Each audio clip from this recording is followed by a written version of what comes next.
Assalomu alaykum aziz yurtdoshlar. Bugun men sizlarga 1 avgustdan pensiyalarni qayta hisoblash masalasi bo'yicha juda muhim ma'lumotlarni tushuntirib beraman. Bu mavzu faqat pensionerlarga emas, balki ota-onasi, buvisi, bobosi, turmush o'rtog'i yoki yaqin qarindoshi pensiya olayotgan har bir oilaga tegishli. Chunki pensiya qayta hisoblanganda kimning puli oshadi, kimniki o'zgarmaydi, kim hujjat topshirishi kerak. Kim esa kutib o'tirmasdan pensiya jamg'armasiga murojaat qilishi kerak. Mana shu savollar ko'pchilikni o'ylantiryapti. Men bugun masalani oddiy tilda, raqamlar bilan, hayotiy misollar orqali tushuntiraman. Videoni oxirigacha ko'ring. Chunki ayrim holatlarda odamlar pensiyasi oshishi mumkin bo'lsa ham, buni bilmagani uchun yillar davomida kamroq pul olib yuradi. Hozirning o'zida kanalga obuna bo'ling, videoga like bosing. Chunki bunday ma'lumotlar vaqtida eshitilsa, oilaviy budjetga juda katta foyda beradi. Avvalo pensiyani qayta hisoblash deganda nimani tushunish kerakligini aniq qilib olaylik. Ko'pchilik pensiya oshirilsa, hammaning pensiyasi bir xil foizga ko'payadi deb o'ylaydi. Aslida har doim ham shunday emas. Pensiya ikki xil sabab bilan o'zgarishi mumkin. Birinchisi, davlat tomonidan pensiyalar umumiy tartibda oshiriladi. Masalan, belgilangan sanadan boshlab pensiya va nafaqalar indeksatsiya qilinadi.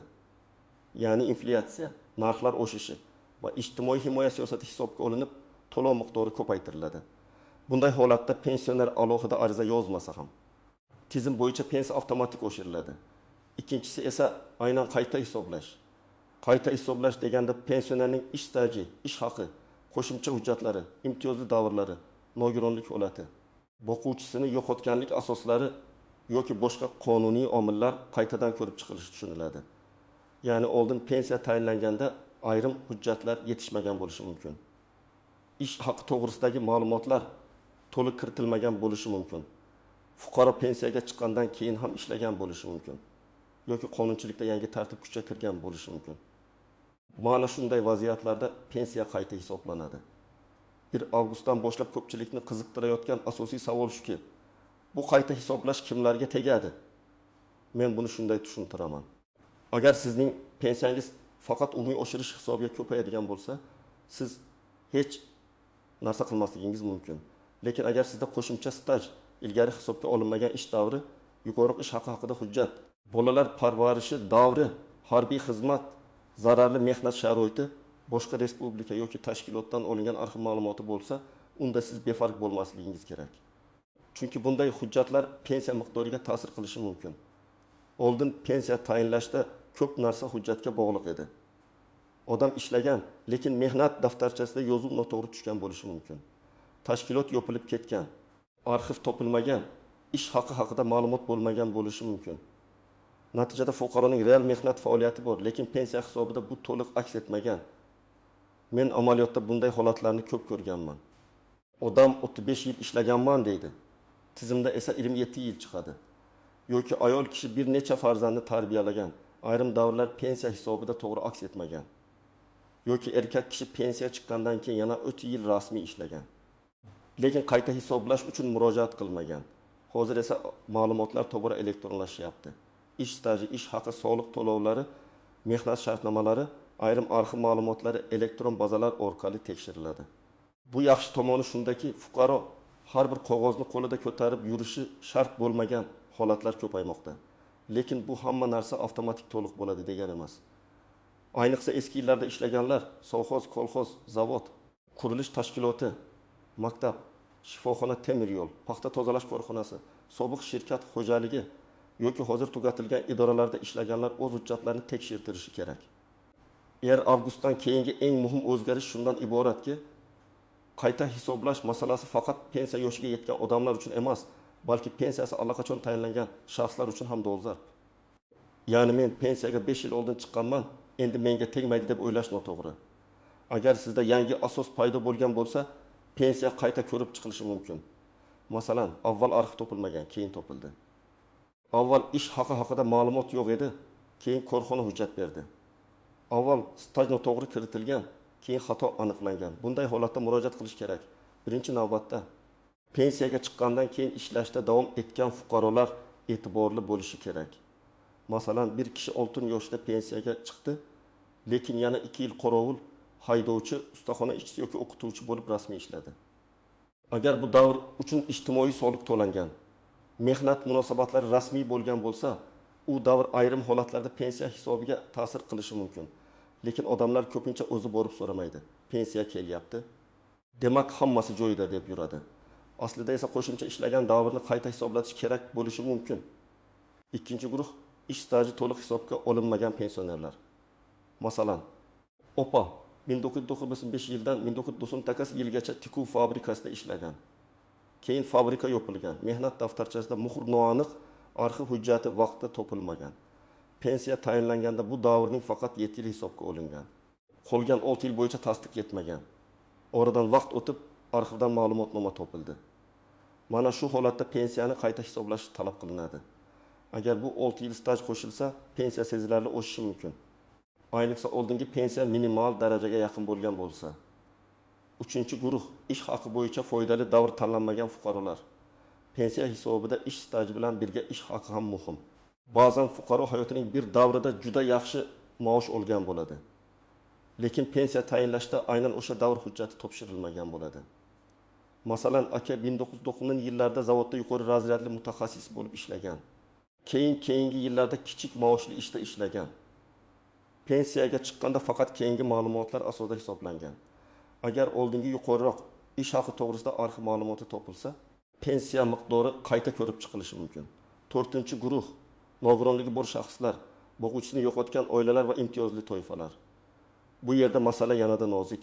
Nogironlik guruhi o'zgargan bo'lsa, boquvchisini yo'qotganlik bo'yicha oila a'zolari soni o'zgargan bo'lsa, bola 18 yoshga to'lgan bo'lsa, kunduzgi ta'limda o'qiyotgan bo'lsa, parvarishdagi shaxs bor bo'lsa, bularning barchasi to'lovga ta'sir qilishi mumkin. Ayrimlar bunday o'zgarishlarni vaqtida xabar qilmaydi. Natijada yo kamroq oladi, yo keyinchalik ortiqcha to'lov qaytarish muammosi kelib chiqadi. Agar sizning barcha ish stajingiz elektron tizimda to'liq ko'rinib turgan bo'lsa, pensiya tayinlanganda barcha hujjatlar topshirilgan bo'lsa, pensiyaga chiqqaningizdan keyin rasmiy ishlamagan bo'lsangiz, imtiyozli holatingiz o'zgarmagan bo'lsa va pensiya jamg'armasidan kelayotgan to'lov miqdori umumiy oshirishdan keyin avtomatik ko'paygan bo'lsa, katta ehtimol bilan sizga alohida yurish shart emas. Lekin men baribir har bir pensionerga kamida bir marta o'z pensiya ishini tekshirtirishni maslahat beraman. Chunki bitta noto'g'ri kiritilgan sana, bitta tushib qolgan ma'lumotnoma yoki bitta eski ish joyi bo'yicha yo'q hujjat pensiya miqdorida farq qilishi mumkin. Masalan, pensioner hozirda 1 million 200 ming so'm olayotgan bo'lsa, qayta hisoblashdan keyin 1 million 320 ming so'm bo'lishi mumkin. Kimdir uchun 7 ming so'm kichik ko'rinadi. Lekin bu har oy 1 yilda 8 ming so'm, 3 yilda 2 million 500 ming so'm. Demak, kichik farq ham vaqt o'tishi bilan katta mablag'ga aylanadi. Agar farq 1 ming yoki 300 ming so'm bo'lsa, bu oilaning dori-darmon, oziq-ovqat yoki kommunal to'lovlarga jiddiy yordam beradi. Birinchi misol. Dilorom opa 58 yoshda pensiyaga chiqqan. U 30 yil maktabda ishlagan, lekin 1992 yildan 1996 yilgacha bo'lgan ish haqi bo'yicha arxiv ma'lumoti topshirilmagan. Pensiya 1 million 1 ming so'm qilib tayinlangan. Keyin farzandi arxivga murojaat qilib, o'sha yillardagi ish haqi ma'lumotini topgan. Ma'lum bo'lishicha, Dilorom opa o'sha davrda direktor o'rinbosari bo'lib ishlagan va ish haqi oddiy o'qituvchi maoshidan yuqoriroq bo'lgan. Pensiya jamg'armasi hujjatlarni qayta ko'rib chiqsa, pensiya 1 million 1 mingdan 1 million 360 ming so'mgacha o'sishi mumkin. Bu aniq raqam emas, lekin hisoblash mantig'ini ko'rsatadi. Hujjat bor bo'lsa, foydali davr hisobga olinadi. Ikkinchi misol. Bahrom aka 6 yoshda pensiyaga chiqqan, keyin 3 yil rasmiy ravishda ombor mudiri bo'lib ishlagan. Har oy maoshidan tegishli to'lovlar ushlab qolingan. Lekin u qayta hisoblash uchun murojaat qilmagan. U 1 million 500 ming so'm pensiya olib yurgan. Agar keyingi 4 yil staj va badallar qonuniy tartibda hisobga olinadigan bo'lsa, uning pensiyasi 1 million 600 ming yoki 1 million 620 ming so'mgacha ko'tarilishi ehtimoli bor. Bu hamma uchun bir xil bo'lmaydi. Chunki yakuniy summa ish haqi, staj, pensiya turi va amaldagi tartibga bog'liq. Lekin asosiy fikr shuki, pensiyadan keyingi rasmiy mehnat faoliyati befoyda ketmasligi kerak. Uchinchi misol. Ma'mura opa 5 nafar farzand tarbiyalagan. Pensiya tayinlanganda ayrim parvarish davrlari yoki mehnat faoliyatidagi uzilishlar noto'g'ri baholangan. U pensiyasi kam chiqqanidan norozi, lekin sababini bilmaydi. Bunday vaziyatda faqat qo'shnilar bilan gaplashib, hammaniki oshibdi, menikisi kam deb yurish yetarli emas.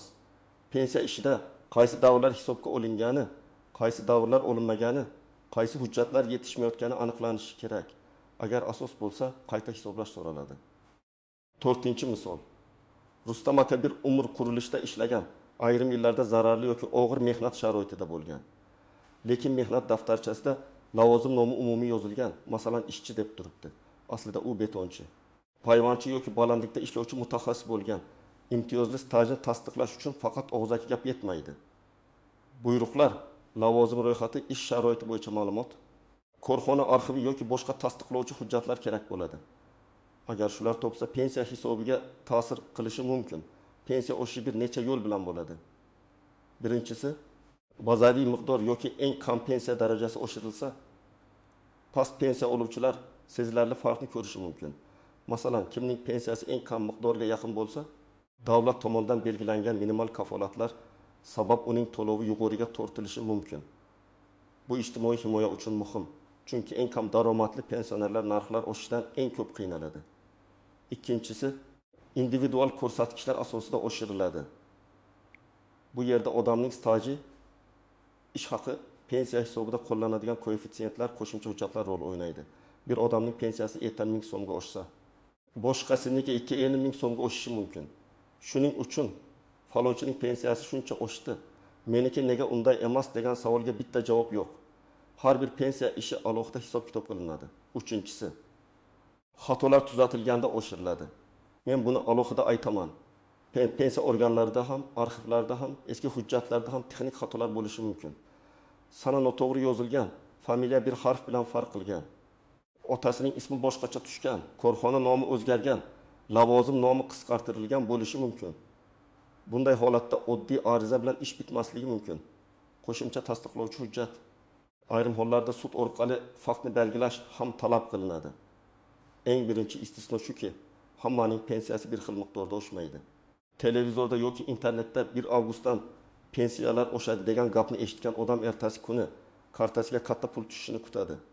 Lekin oshirish turi, to'lov sanasi, bank amaliyoti, plastik karta yoki naqd to'lov jadvali turlicha bo'lishi mumkin. Ba'zi hududlarda pul bir necha kun farq bilan tushadi. Bu darhol menga bermadi degani emas. Ikkinchi nuqta, qayta hisoblash har doim ham pensiyani oshirmasligi mumkin. Agar yangi hujjat oldingi hisob-kitobdan foydaliroq bo'lmasa, pensiya miqdori o'zgarmaydi. Masalan, odam yuqori maosh bo'lgan deb o'ylagan davr aslida pensiya hisobida uncha katta rol o'ynamasligi mumkin. Yoki qo'shimcha staj qonun bo'yicha allaqachon hisobga olingan bo'lishi mumkin. Shuning uchun men har doim hujjatni avval tekshirtirish, keyin xulosa qilish kerak deyman. 3-nuqta, norasmiy ishlagan davr odatda muammo tug'diradi. Ko'pchilik men 10 yil ishlaganman deydi. Lekin mehnat daftarchasida yozuv yo'q, soliq to'lovi yo'q, buyruq yo'q, shartnoma yo'q. Pensiya hisobida og'zaki guvohlik har doim ham yetarli bo'lmaydi. Ayniqsa so'nggi yillarda rasmiy bandlik va elektron ma'lumotlar ahamiyati ortgan. Shuning uchun bugun ishlayotganlar ham buni eshitib olsin. Maoshingiz rasmiy bo'lmasa, ertangi pensiyangizga zarar yetishi mumkin. 4-nuqta. Ortiqcha to'lov xavfi.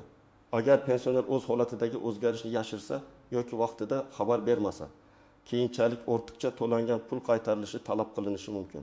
Masalan, boquvchisini yo'qotganlik pensiyasini olayotgan farzand o'qishni to'xtatdi, lekin bu haqida xabar berilmadi. Yoki nogironlik guruhi o'zgardi. Bunday vaziyatda odam men bilmaganman desa ham, tizim keyin tekshiruvda ortiqcha to'lovni aniqlashi mumkin. Shuning uchun har qanday muhim o'zgarishni yashirmaslik kerak. 5-nuqta, internetdagi noto'g'ri ma'lumotlar. Ayrim kanallar hammaning pensiyasi 2 barobar oshadi. Ariza yozmaganlarga pul berilmaydi. Faqat bugun ro'yxatdan o'tsangiz oshadi kabi gaplar bilan odamlarni chalg'itadi. Men sizlarga aniq aytaman, pensiya masalasi faqat rasmiy manba, pensiya jamg'armasi. Yagona yer interaktiv davlat xizmatlari portali, mahalliy pensiya bo'limi yoki qonunchilik hujjatlariga tayanish kerak. Shaxsiy ma'lumotlaringizni begona saytlarga kiritmang. Plastik karta raqami va SMS kodini hech kimga bermang. Men har bir pensioner yoki uning farzandlariga quyidagi ma'lumotlarni tekshirishni maslahat beraman. Avvalo, pensiya turi qanday? yoshga doir pensiyami, nogironlik pensiyasimi, boquvchisini yo'qotganlik pensiyasimi yoki boshqa to'lovmi? Keyin ish staji qancha yil hisobga olinganini bilish kerak. Odam o'zi 35 yil ishlaganman deb o'ylashi mumkin, lekin hujjatda 30 yil ko'rinishi mumkin. Shu 4 yilning taqdiri pensiya miqdoriga ta'sir qiladi. Keyin ish haqi bo'yicha qaysi davrlar olinganini so'rash kerak. Ba'zan eng foydali davr emas, mavjud hujjatli davr hisobga olingan bo'ladi. Agar sizda yuqoriroq ish haqi bo'lgan davrni tasdiqlovchi ma'lumot bo'lsa, uni topshirish mumkin. Shuningdek, mehnat daftarchasida tushunarsiz yozuvlar, o'chgan muhrlar, noto'g'ri sana, familiya o'zgargan holatlar bo'lsa, ularni oldindan tartibga keltirish zarur. Agar ayol kishi farzand parvarishi davrini, erkak kishi harbiy xizmat davrini, fuqaro o'qish, xizmat safari, korxona tugatilishi, boshqa davlat hududida ishlaganlik kabi holatlarni pensiya hisobiga kiritmoqchi bo'lsa, har bir holat bo'yicha alohida tasdiq kerak bo'ladi.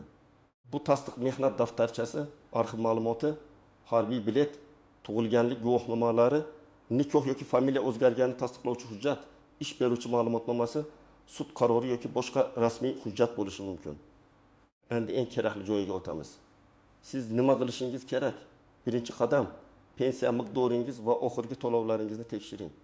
Plastik kartaga tushayotgan summa, bank ilovasidagi kirimlar yoki pochta orqali olingan to'lov kvitansiyalarni solishtiring. 1 avgustdan keyingi to'lov oldingi oyga nisbatan o'zgarganmi? Qancha farq bor?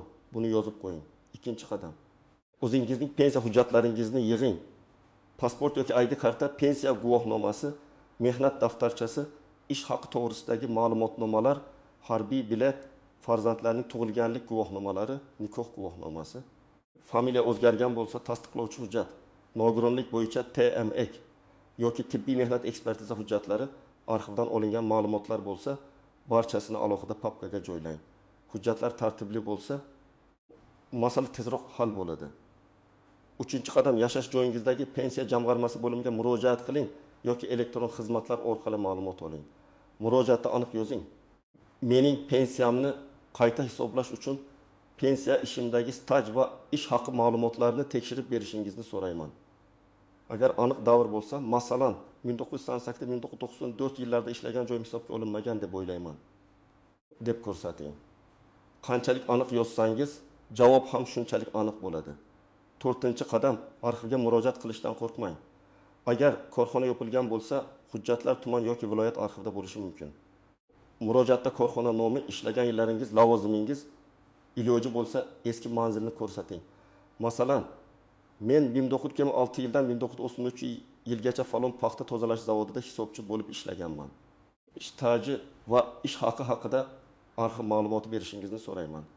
Arxiv ma'lumotnomasida sana, lavozim, buyruq raqamlari, ish haqi ko'rsatilsa, bu pensiya uchun juda foydali bo'ladi. 5-qadam. Og'zaki javob bilan cheklanib qolmang. Agar siz pensiya qayta hisoblanishi kerak deb hisoblasangiz, yozma ariza bering va ro'yxatdan o'tganini tasdiqlovchi raqam yoki qabul qilingan sana haqida ma'lumot oling. Og'zaki bo'lmaydi degan gap bilan ishni yopmang. Rasmiy javob so'rang.